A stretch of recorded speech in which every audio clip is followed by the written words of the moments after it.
And good morning to all of you and to the members of this committee.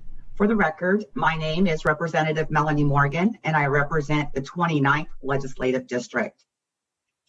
I am here to ask you to join me in taking an additional step toward racial reconciliation.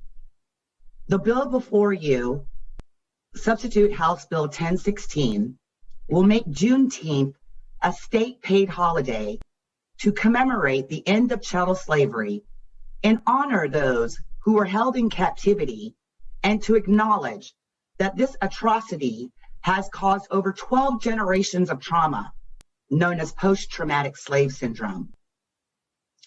Africans were captured and shipped to a foreign land, herded like cattle in public auction, stripped naked, poked and prodded for their sturdiness and strength for labor in the fields and the plantation houses and any other work that their white masters ordered. For over 400 years, several generations of Africans were beaten, bred like cattle, experimented upon, sexually abused, overworked, hung, and denigrated. On June 19, 1865, 2.5 years after President Lincoln signed the Emancipation Proclamation, news finally reached Galveston, Texas, that all enslaved persons were now released from the bondage of slavery. They were released off of those plantations with no direction of where to go, no resources on how to survive in a white society, and not a red cent in their pockets. They were left in abject poverty. 150 years of Black codes, race riots, exclusionary and Jim Crow laws, the crack invasion, over-incarceration, and death did not stop this resilient community, yet they rise. This country has passed 8 civil rights acts. The Black African American community has spent decades being told to wait. Yet my brothers and sisters are being killed in the streets and being killed in their beds. And my people are still in abject poverty with insurmountable barriers. Some say that it costs too much to acknowledge the end of slavery. To that I ask, when will it be cheap enough for this state to acknowledge that slavery was wrong and that we should honor the memory of those who suffered under that yoke?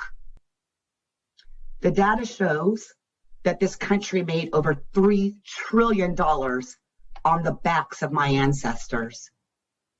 So requesting a paid holiday is not even close to the real cost of racial injustice. Consider this to be a down payment. Some have also said that the state of Washington didn't practice slavery. 2 points on that, Mr. Chair.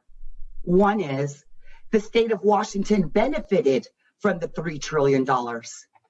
And 2, the state of Washington was not a state on July 4th, 1776, yet we celebrate that holiday proudly every year.